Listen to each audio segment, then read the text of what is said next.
Yeah, good evening, and thanks very much for inviting me to speak here this evening. Thanks for that, Naoto, as well. I think one of the things that when I was watching the video at the start was just how striking the similarities are between the UK and Japan. And I was looking at that, and I was thinking, actually, if you kind of replace Korean for Muslim, you could make some very clear links between the kind of movements that we were seeing there and groups such as the English Defence League, the Infidels, Britain First, and so on. The similarities were absolutely stark, and so it was really quite striking in terms of that. And if I'm honest, I wasn't kind of expecting that to be the case. I thought that there would be some quite marked differences there. So that was really interesting in terms of that. And I think that one of the things that maybe we'll come back to, Harris, you mentioned at the start about kind of talking about have things changed or are things always, or has it always been there? And I think that one of the things that we can talk about is the way in which those kind of ideas of the far right have become much more normalised. And through normalisation have begun to seep into the kind of centre right, where the line between the centre right and maybe the far right is maybe a little bit more fluid now than what it was maybe 20 years ago. So maybe we can come on to that. Tonight, though, I want to talk about something. I wanted to kind of take it from a slightly different perspective and look at hate speech in the UK, but kind of look at the kind of shades of hate speech and the shades of speech that maybe isn't necessarily hate speech or deemed to be hate speech, and the subtleties which actually kind of bring about. And the point that Naoto made was that hate speech it's not a cause but a result. And I think that we can see that as well in the UK as well. So I want to talk about that kind of complexity. And and we've got 20 minutes to go and talk about that complexity, which is quite difficult. But that's where I want to kind of take it today. So I was invited last year to speak in Germany on about hate crime in the UK. And one of the first questions they said to me was, there's a crisis in the UK around hate crime. And it wasn't until I'd kind of gone out of the UK that I didn't say, well, actually, yeah, maybe we are in a state where there is a crisis, because, these are just headlines from, sort of a very quick search. And, we can see religious hate crimes on the rise, racially motivated, disableist hate crime, trans, sexual identity, homophobic.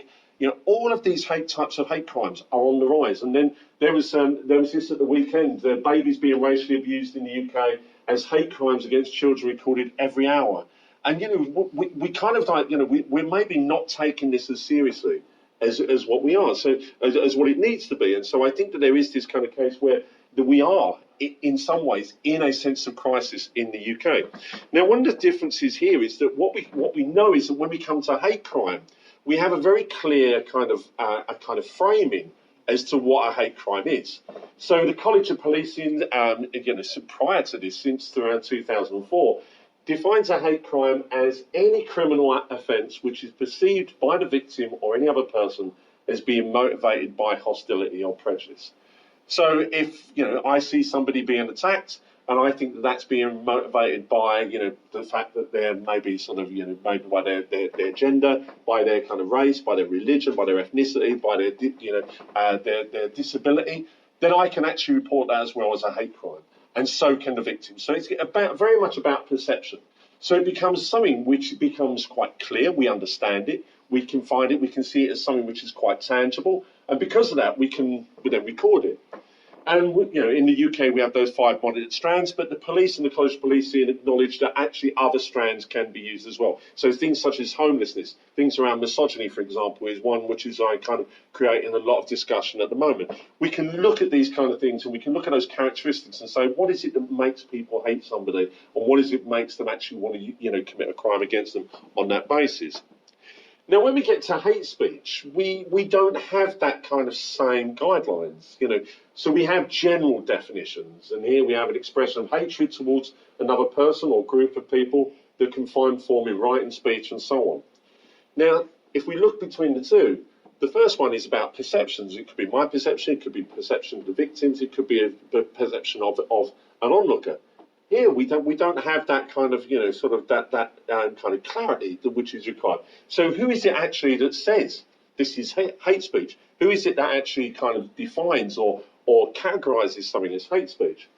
And also what we find is that we have like different statutes. So rather than any kind of legislation or kind of policy around kind of hate speech in the same way that we do with hate crime, we have a much more kind of mishmash, something which is like sort of not very clear. It's like it's kind of quite fluid. It kind of leaves a lot of space for interpretation.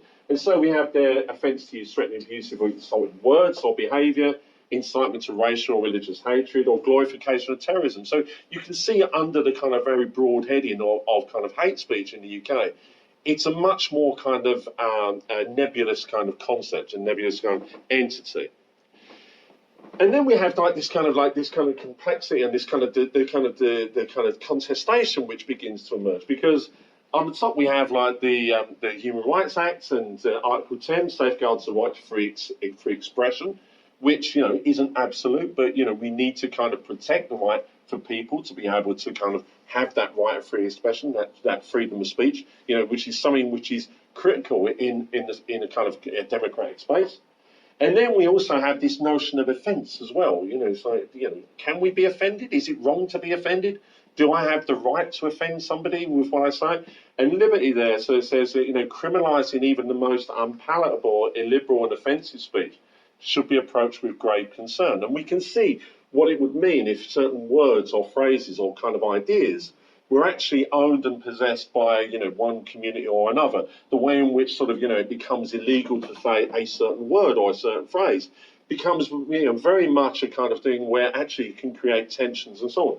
So amongst all this, we have this kind of like this triangle of hate speech, free speech, and kind of offence, which becomes much more kind of like sort of problematic and much more challenging in terms of how we kind of identify and see that clarity within that triangular kind of process.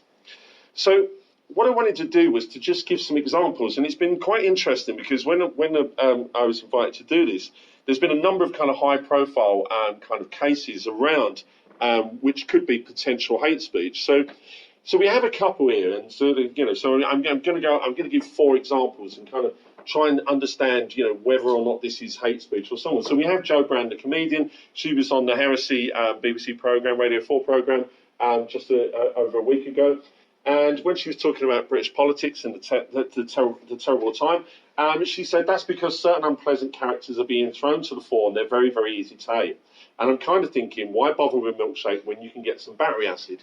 So this reflects the kind of the thing in the European election campaigns, where people were throwing milkshakes over Nigel Farage, the kind of Brexit leader, but also the kind of far right figures, including Tommy Robinson, Stephen Yaxley Lennon. And so what we have here is we have this kind of tension. So is this a joke? Is this actually kind of incitement to hatred? Is it that Jo Brand is actually kind of creating hate speech and encouraging people to go out and actually throw battery acid over other people? Which brings us on to Nigel Farage. So Nigel Farage was one of those who actually sort of had a milkshake thrown over him, and he said, "I am sick to death of overpaid left-wing so-called comedians on the BBC who think their view is morally superior. Can you imagine the reaction if I had said the same?" And there is some truth in that. But then if we go back a few years to just prior to the Brexit referendum, and Nigel Farage there is standing in front of the infamous Breaking Point poster, which had very, very little to do with the UK whatsoever.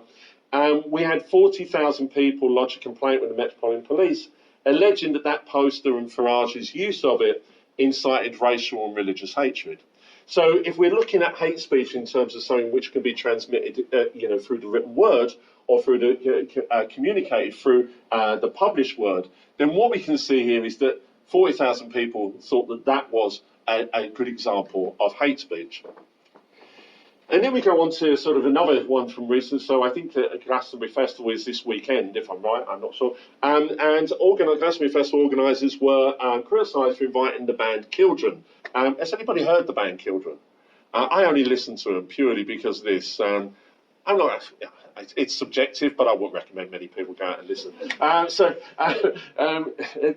And they were criticised for inviting this band to perform, and that was because they had one song which was called "Kill Tory Scum," and the lyrics there, even if it's your dad or your mum, kill Tory scum, kill Tory scum, murder them all to the beat of a drum, kill Tory scum, kill Tory scum. So you can see where that's kind of going. The group says that it's satire, that it's satirical, that there's no incitement there whatsoever. But a number of politicians and a number of other people have got onto this campaign, and actually children have been removed from the performing at Glastonbury Festival now because they said that this was hate speech because it would encourage listeners to go out and kill Tory scum. So it's that we've got now.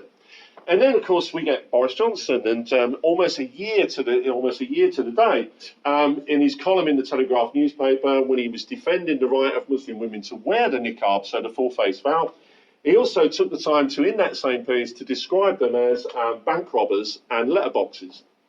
And this was a kind of bizarre kind of thing to say, this was called out and said that he should apologise, that this was actually inciting religious hatred towards Muslim women, and particularly to those who wear niqab. And then Rod Liddell in The Spectator replied by saying that actually Boris is wrong. Actually, there should actually be more Islamophobia in the Conservative Party than what there already is. And so, again, this was criticised as saying, well, this was encouraging people to hate Muslims. This was encouraging people to kind of be discriminatory towards them. But are these actually hate speech? Because my own personal view is I'm not sure any of them really are an example of hate speech. Because can we see them as actually kind of inciting religious hatred? The Boris Johnson thing. Was this more about kind of attracting attention? Was it about kind of there was some ways in which this was a preparation for where he is now. By actually kind of seeing beginning to appeal to a different type of audience. So what we do know is that none of these resulted in police action. There were some investigations, but none resulted in police action. So we can almost say that none of those were actually hate speech. And the problem we have here is because it's entirely subjective. So some of you may be thinking, well, that one was hate speech, but those other three wasn't. Some may be saying, well, all four were hate speech. And there's no kind of clear guidelines as regards where we are in terms of that. And so because of this, what we get this idea that actually hate speech becomes, derived from our own kind of personal and political preferences. So if we like the person, we're probably going to be a bit more forgiving towards them. So if we like Joe Brown, we're probably going to say, oh, it's a joke. If we like Boris Johnson, we're going to say, oh, he wasn't saying anything, it was a gaffe or it was a joke or so on. And so what we find is that hate speech becomes entirely subjective. It becomes something where, there is no kind of tangible kind of line. There is no kind of categories which it can place into. It becomes something which becomes entirely partial and is formed by our own value judgments. And a lot of the time it's about who we like and who we dislike, and particularly what is being said. If it's about a group we dislike, we are probably going to be a little bit more sympathetic to what's being said than not. And then we can see this, when we talk about sort of people like kind of Tommy Robinson, Stephen Yaxley Lennon, we can see that his supporters will say, well, actually, he's just telling the truth. It's not about the fact that he's inciting hatred, it's about he's telling the truth. And not only that, he becomes brave enough to be the one who's telling the truth. So again, we get this kind of thing. So are we then miscasting the issue? When we're talking about this, when we're talking about these the kind of subtleties and the different shades, are we actually miscasting the issue by trying to identify what hate speech is and what it's not? Should we be looking a little bit more widely? So if we step back a little bit to kind of the breaking point poster, on the day that poster was actually sort of launched, was also the same day that Joe Cox MP, the MP for Batley and Spen, was also brutally murdered on the street by Thomas Mair, who he shot and stabbed numerous times. And Thomas Mair was said to be inspired by the extreme right wing. He had an obsession with Nazism. He had made links with groups like the English Defence League. He had made tried to make links with Tommy Robinson. A few days later, Farage claimed that when the Brexit referendum was won, he claimed that without a single bullet being fired, they had won the Brexit referendum. At the time, it was deemed hugely insensitive because, of course, actually one of the things was that bullets had been fired. And so this was kind of seen to be extremely insensitive in terms of that. And some said at the time, well, actually, it was this poster, it was this campaign that garnered that hate, that gave kind of like permission in many ways to Thomas Mehr to enact that, which actually became sort of, the kind of the foundation for it. And then more recently, he said that, Farage has said, I would don khaki, pick up a rifle and head for the front lines if Brexit isn't delivered. So again, we got a very violent militaristic image, which is being put forward. Now, if we look at this and we kind of say, well, okay, so that's not per se hate speech, but actually what we know is that since the Brexit referendum, we have seen all hate crimes increase by 29%. So all hate crime together increased by 29%. We have seen racially and religiously motivated hate crime at record levels. So they are the highest levels they've ever been since we've been recording them in the UK. It's also the largest overall annual increase in both racially motivated and religiously motivated hate crime. And in the 11 months following the referendum, hate crime numbers surged by 23%. So we know, and even the government in its own statistical analysis has said that actually the Brexit referendum has catalysed hate crime within the UK. And the College of Policing have warned that actually once we do, if we do ever kind of come out of Europe, then we should be prepared for those figures to go up again. Because this will kind of embolden those people, those individuals who want to commit hate crime to actually go and do more. So what we get there is we have hate crime, but we have this kind of speech which isn't necessarily hate speech, but we have a shade of speech where it seems to suggest that it's actually encouraged or given permission of some sort to actually enact that. If we have a look at that, if we go back to the Boris Johnson article, and in the weeks that followed the publication of that article, Tell Mama, Mama stands for Measuring Anti-Muslim Attacks, which is a third-party reporting organisation which looks at Islamophobic and anti-Muslim kind of hate crimes and incidents. They said that in the weeks after this, there was a sudden upsurge of hate crimes where Muslim women who wear the veil were attacked and were referred to as bank robbers and letterboxes. They also said that prior to Johnson's article, they had not recorded any incidents where that had been involved. And they also had quite a bit of significant evidence to show that this was something now that was widely used online. So again, what we have here is we have an incident or an event or something being said by someone who has power, by privilege, by a platform, that actually then gets adopted and taken forward. So again, saying that Muslim women look like you wear the niqab, look like a bank robber or a letterbox, I wouldn't say was actually hate crime, hate speech per se. But what we have is we seem to have a shade or a subtlety of a message which is being conveyed, which then seems to embolden those people who feel that they need permission to be able to go ahead and commit hate crime. And so what we can see here is that I'm not saying that they are guilty of hate speech, but what we can see is that from these we can see that violence has occurred.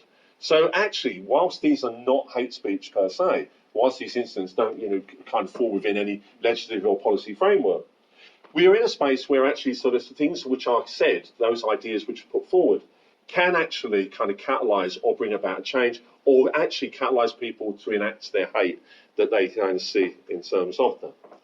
And so one way in which, when I talk about miscasting the issue, maybe what we're doing is when we're looking at these kind of incidents, when we're looking at is something hate speech or not, actually that's where we're looking at it wrong, because what we have here is like academics Barbara Perry and Scott Poynting. They talk about we need to look at the socio-political landscape and the conditions within that which enable, first off, permission to hate, but also, by consequence, permission to enact hate crime as well. And so if you have those with power, if you have those who are in the public space, if you have those who are normalising these kind of ideas, what you have is then you have this trickle down into the general public. So by ordinary people in ordinary settings suddenly feel that actually this is okay because they've been given permission to do this. And they say that actually it's political figures and the kind of discourses they use, particularly those that demarcate us from them, where the other becomes oppositional, fear-inducing and threatening to us. And we've seen this. We can look back and we can say, well, immigrants, in terms of the Brexit discourse, and Muslims in terms of the kind of defence, the kind of terrorism, the kind of threat, the kind of extremist threat which is seen to pose by us, would both clearly fit into that. And so what we have now is we have this kind of culmination of two decades where we can draw, we can go right the way back. We can talk about David Blunkett, for instance, talking about immigrants swarming our schools. We can talk about, John Reed back in 2005 talking about the telltale signs of extremists sitting in front of Muslim parents in East London, saying to them, you need to look out for the telltale signs in your 5-year-old children. Now, there's never been any telltale signs. I've never come across them, and no politician has ever been able to kind of put those to me. But what we have is we have this idea. We have these ideas being kind of drip-fed, which are then reinforced by those such as the English Defence League, by the Football Lads Alliance, by the Democratic Football Lads Alliance, by Britain First, by the Yellow Vests, by UKIP, by Farage, by all of these. And suddenly you have this kind of thing where actually these ideas become quite normalised. They become quite normal. And so what we get is that the record levels that we see in terms of hate crime are actually a reflection of the socio-political climate where those different gradations of speech, not necessarily hate speech, have actually kind of laid the foundation, or actually provided the seabed from which the kind of hate crimes themselves have come.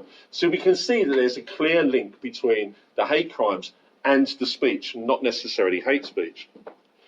And so the best way to illustrate this is if the future Prime Minister says, well, it's okay to talk about Muslim women who wear the niqab as letterboxes, then why can't I do that? Why can't I do that when I'm online? Why can't I do that when I'm walking down the street? Why can't I say that? This was kind of something which kind of come to the fore when we saw with Trump. When Trump came to power and he talked about sort of putting the Muslim ban on. If actually your president is saying, well, actually we don't want Muslims in this country because they're all terrorists, then what differentiation is there between the person walking down the street that says, I don't like Muslims because you're all terrorists? You shouldn't be in this country. So what we get here is we get this idea, we get this notion of permission. We get this the permission that's being afforded. So this kind of drip feed, this kind of the conditions, the climate that we've been living in, the climate which has come to fruition and culmination with the Brexit referendum and since, is really where we are now, where that permission to hate has actually kind of become strong. And so what we have here is we have certain forms of speech which may not necessarily be hate speech, nor necessitate censure. I don't think that any of those kind of examples that we've seen there would necessitate censure. I'm not talking about more censorship. I'm not talking about kind of curtailing freedom of speech or anything. But what we are doing, what we do need to realise is that in doing so, that it's not just hate speech, which is actually problematic. It can be these different gradations, these speech that actually demarcate people, that actually tell us that to actually be mistrusting of certain types of people, to dislike certain types of people, to actually be suspicious of those. Those things, when we get that from those political kind of figures, becomes something which encourages those conditions. And so we have there two further considerations, because if we go back to that kind of the triangle at the start, we have free speech, hate speech, and we have offence as well. Sorry, that completely threw me. Like when I said that, I was like, I couldn't. An offence. And so what we have there is that when we hear some of the arguments about the right to free speech, and as I say, I'm not advocating additional censorship. I'm not advocating that we limit what people say. But we do have to remember as well that free speech can be exploited. And I would say that, when we have someone standing outside a court, when somebody is actually being, when there's the law is in place to actually stop the reporting of that. When somebody's standing outside and saying, kind of jeopardising that trial and jeopardising a fair trial for those people that have gone through the most hideous experiences as young girls who have been, sexually abused and violently abused as well. When those such as Tommy Robinson say, well, this was about free speech, we have to push back on that and say this wasn't about free speech. This was about you breaking the law. No one was saying you can't, you can't say certain ideas or things. You can't criticise Muslims. But what he was doing at that time was against the law. And so we have to be very careful about those who are seeking to exploit that kind of notion of free speech. The other as well is that, there's a hypocrisy here. And if we go back to that point I was making, it's about who we like and who we don't like. We can't defend, just the people that we like. We have to try and find a way to actually be fair in it. And I'm saying that, that Farage will say what he likes and says, well, I'm telling the truth, I'm saying this, there's someone needs to stand up against these political elites who have been lying to you for so long. But actually, when somebody says something he doesn't like, he's immediately the first one that says, actually, that's hate speech. They should be censored. They shouldn't be able to say that. So we have to have some sort of, we have to make sure that we're not hypocritical in that. And that's challenging for all of us, because if we are talking about this kind of idea, where we create a space where we understand the challenges and we understand the different gradations, but we also want to uphold freedom of speech, that becomes extremely problematic for us. So in conclusion, I've got 4 needs as a way of kind of move forward. So a need to better understand the complexity of the relationship and overlap between hate speech offence and free speech. And I'm not necessarily advocating that we need more legislation or censure in terms of that, but I think we do need to have a better understanding. We need to be able to talk about the nuance and the complexity of that. We also need to make sure that we balance the protection of free speech with the protection of those who are being targeted by those using hateful speech. And I think that we should always look to those that are being targeted, those who are becoming the victims of hate speech or whatever gradation. We should always bear those in mind first. That should be our priority in terms of that. And there's also the need to acknowledge that some forms of speech have greater potential to encourage and foment hate and division than others. I personally don't think that a band that's going to be on a stage in the middle of nowhere in Glastonbury Festival who plays one song that probably 20 people are going to listen to has the same kind of potential impact as those, say, as Nigel Farage or Boris Johnson. And I think that we need to kind of understand that, and we need to, to have some sort of balance in terms of that. And finally, I think there's a very real need for us to challenge and counter those who use those positions of privilege and influence to drip feed those hateful messages. And I'm not sure that we have done that effectively to date. So thanks very much, and thanks so much for your time. Thanks. Can